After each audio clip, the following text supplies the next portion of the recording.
ginamit ang pondo, ang pagbibigay ng proyekto para i-impeach ang Vice President Sara Duterte.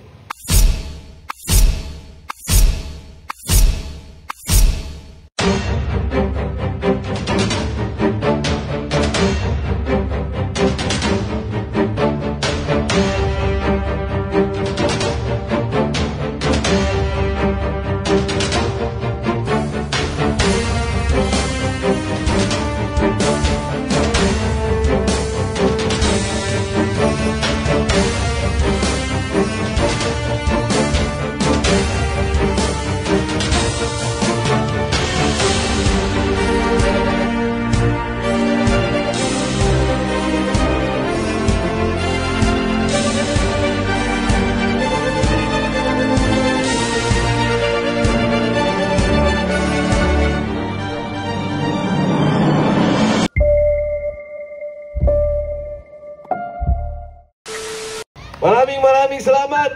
Magandang hapon po sa lahat na narito ngayon.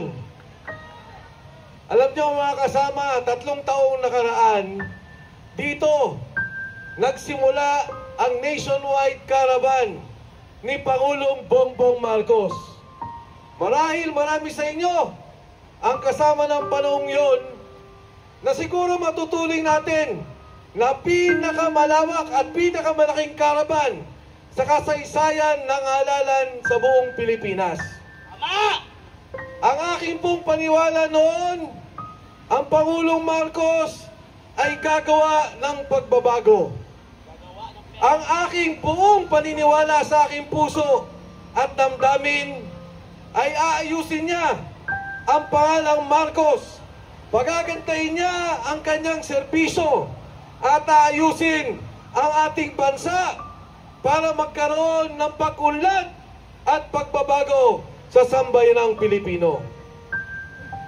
Noong unang taon pa lamang po nang umupo si Saldico bilang Committee on Appropriations, at ako din po naman ay kasama sa Kongreso, hanggang ngayon, napakarami ko pong kaibigan na naninilbihan sa loob ng mababang kapulungan.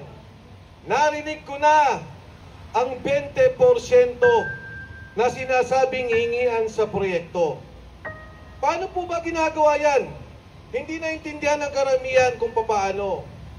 Alam nyo ho, pag nagsumite ng pondo ang Pangulo ng Republika ng Pilipinas matapos ang SONA, yan po ay pupunta sa Committee on Appropriations. Doon nakalagay, pagpalagay na po natin, 6 na trilyong piso. Makikita, bawat distrito, makikita ko ano ang gagawin ng proyekto. Matapos yan, gagawa na sila ng pondong sarili. Yan po yung tinatawag sa ngayon na unprogrammed funds. Maglalagay sila ng bilyong-bilyong piso, daang bilyong piso, at doon ho sasabihin, magkano ang gusto mo sa iyong distrito na dagdag mula sa isinumating pondo? Doon ho naghihingian na ng 20%. Kalat na kalat sa buong Kongreso. Sino po ang naglagay kay Saldico? Si Speaker Martin Romualdez. At sabi nga po nila, noong unang taon ng pondo na ginamit na pinamimigay magmula sa perang binubulsa nila at perang inaabot sa bawat congressman, wala pong iba nagsabi kundi si Toby Chanco, nakamag-anakan ng presidente. Ang sabi niya, ginamit ang pondo, ang pagbibigay ng proyekto para i-impeach ang Vice President Sara Duterte. Hindi dahil sa pagkakamali, hindi dahil sa prinsipyo, hindi dahil sa pinaniniwala ng korupsyon, kung hindi napili ang bawat miyembro ng Kongreso para pirmahan ang impeachment na yon. Ngayon ho, pumunta tayo kung bakit ako nasama sa isyong to. Ang katotohanan ho, ayoko nang tumakbo.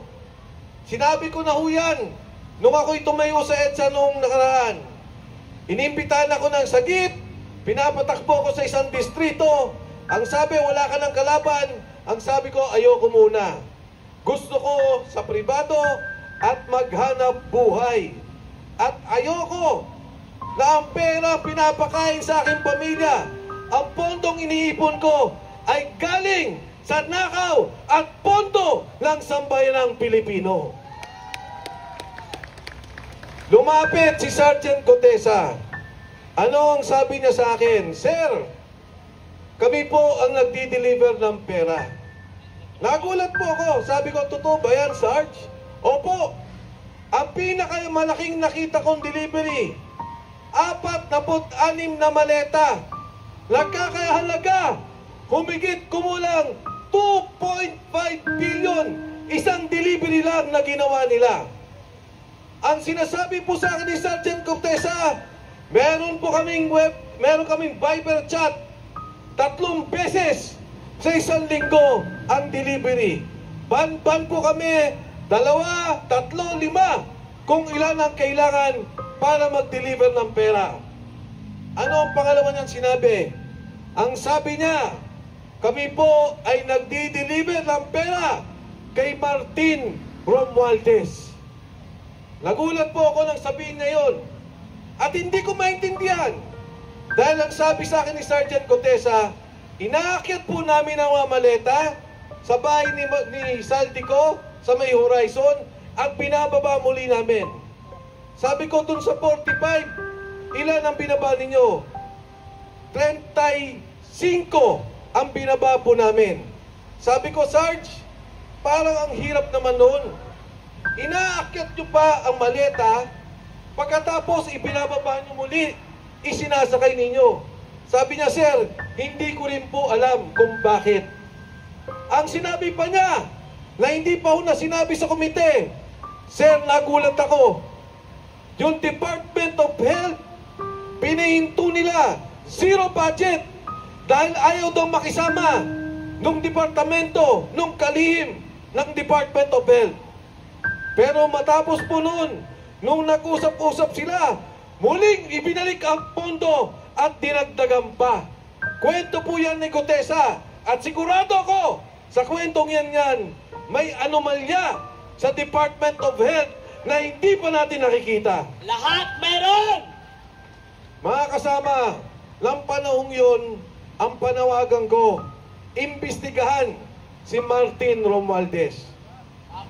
Dapat tingnan yung 90 kasama ni Gutesa at yung 2 taong sinabi ni Alcantara na alalay ni Saldico, si Paul Estrada at si Mark Teksay, 90 na mga sundalo, walang pinatawag kahit isa.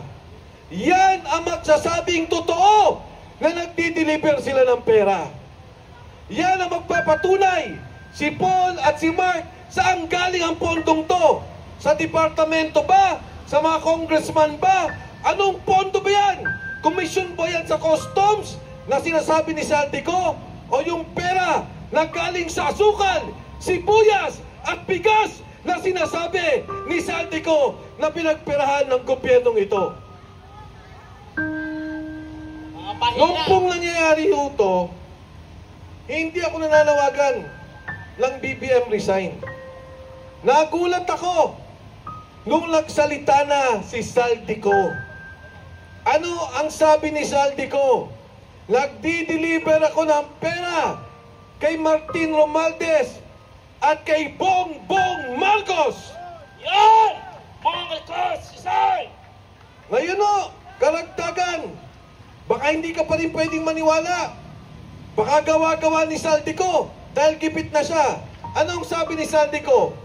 100 bilyon in-insert ni Bongbong Marcos sa pondo. Ano ang sabi ni Ping Lacson? Totoo yan. May pondo. Pero hindi ikaw ang nag-deliver ng 25 billion kay BBM.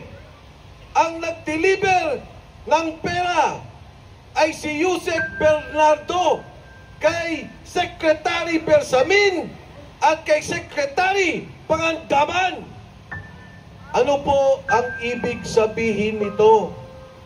Hindi nila sinasabing sinungaling yung 100 bilyon.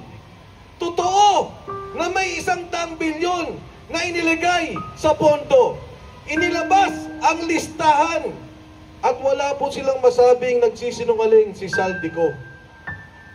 Ang mabigat, ang sabi ni Saldico, hindi totoo yung sinasabi ni Yusek Bernardo ng DPWH. Dahil yung pera na sinasabi ni Yusek Bernardo, ibang pondo yan. Hindi lang 26 billion ang delivery, 52 billion pesos ang delivery na ginawa. Grabe! Kaya po na po sa isip ko, totoo na si Bongbong Marcos kasama sa lahat. Magmula sa pag-approve ng pondo, sa pag-release ng pondo, galing sa kamay ng presidente. At hindi basta-basta na magre-release ka ng daang-daang bilyon nang hindi mo alam kung saan pupunta ang pondong ito. Tama! Mga kasama, yung pong lumalabas, 25 billion plus 52 billion, yan pa lang po ang nakikita natin, 77 billion kaagad ang pondo. Grabe! Grabe ang pagnanakaw na to. Organisado, sistematiko to, at hindi magagawa kung hindi ang leader mo, ang hepe ng sindikato, ang presidente ng Republika ng Pilipinas na si Bongbong Marcos. BBM resign! BBM resign! Ngayon kanagdagan, kinuha nila ang pondo ng PhilHealth. Ang sabi nila, kailangan natin ng pondo ng PhilHealth, gagamitin natin sa gobyerno. Kundi ba naman kawalang yaan? Madami nang namamatay sa sakit. Marami ang may cancer. Marami ang nagpapadialysis. Marami ang naaksidente. Ngayon, ang mga ospital, ayaw na ng garantiya ng PhilHealth dahil alam nila na walang pondo. Alam nyo, ipapaliwanag ko sa inyo, ang pinirma nila 89 billion pesos. Lumabas pa lang yung 60 billion pesos hininto ng Korte Suprema. Ang pondo ng gobyerno na ibinibigay bilang kontribusyon sa PhilHealth ay 70 billion pesos. Yung 60 billion na nawala, kontribusyon ng bawat isa dito yon. Pera po natin yun. Kaya may nawala na 60 billion, hindi pa nagbigay ng 70 billion, 130 billion ang nawawalang pondo sa programang pangkalusugan. Bilang paliwanag, alam nyo po, pag nagpunta ka ng Thailand, na ospital ka, kahit anong sakit, ang binabayaran mo lang 10% dahil may pondo ang kanilang programa. Magpunta ka sa Singapore, pag ikaw ay na ospital at ikaw ay isang Singaporean, wala ka lang binabayaran, 0. Sa Japan, 10%. Sa South Korea, 10%. Sa Pilipinas, 70% ang binabayaran ng bawat isang Pilipino. Namamatay na lang, iba. Dahil wala po tayong pondo. Bakit kukunin mo ang pera ng PhilHealth? Imbes na pagandahin mo programa, pagandahin mo subsidya, tulungan mo na mahihirap na ospital na kailangan ng pondo, may cancer, kailangan ng dialysis. Ito ang dapat programa ng isang bagong Pilipinas. Hindi ang nakawin ang pondo ng PhilHealth para sa inyong sariling bulsa. Tama! Yung pong PDIC, ano pong ibig sabihin yan? 107 billion kinuha nila. Nilagay sa pondo ng gobyerno. Pagka po kayo ay may pera sa bangko at biglang nagsara ang bangko, kayo po ay may insurance. Coverage ng pera niyo yan. Pera natin, ang PDIC, mula sa bayad ng mga bangko, mula sa mga kita ng bangko. Ano po nangyari? Kinuha nila ang pondong yan. Imbis na pagandahin ang programa na tayo maglagay ng pera sa bangko, alam natin na hindi mawawala.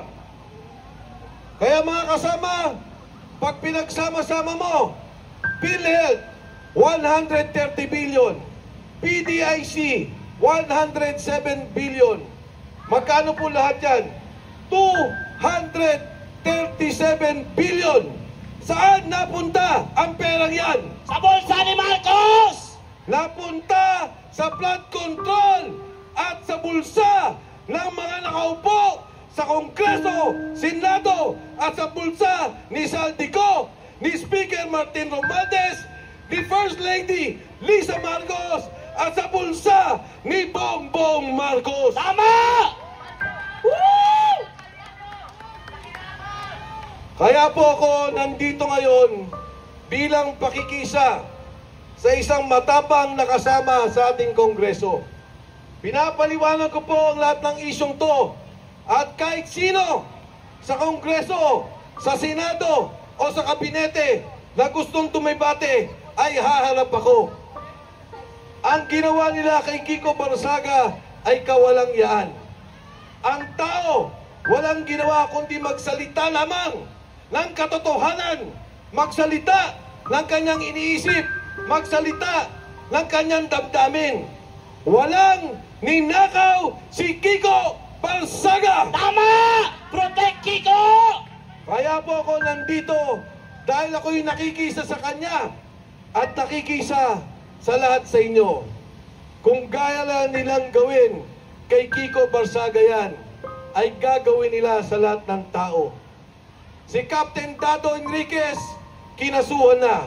Si Dizon, rebellion. Si General Romy Pocis, kinasuhan na. Si Dizon, rebellion. Yung nasa kaliwa ko, kinasuhan na. Si Dizon, rebellion. Sigurado ko, sa darating na panahon, isa sa atin dito ay makakasuhan pa. Hindi kami takot! Si Atty. Perdi Topacio, ito ang ikakaso dito, yung kaguluhan sa Menjola. Siya pa ang pinagbibintangan na nanggulo si Atty. Perdi Topacio. Mga bobo sila! Hindi lang nila magawa dahil magaling na abogado to, si Atty. Perdi Topacio. Tama! Kaya bilang pakikisa, ako po ay nandito, nakasama ninyo, kasama ang lahat ng mamamayang Pilipino, ang kapulisan, ang lahat na sundalo ng mga kabataan. Panahon na po na magsalita tayo, panahon na magkaisa tayo, itigil na ang kawaliang-yaan sa gobyerno, pigilan ang sindikato at ipaglaban natin ang kinabukasan ng sambayanang Pilipino. Maraming salamat, magandang hapon sa inyong lahat.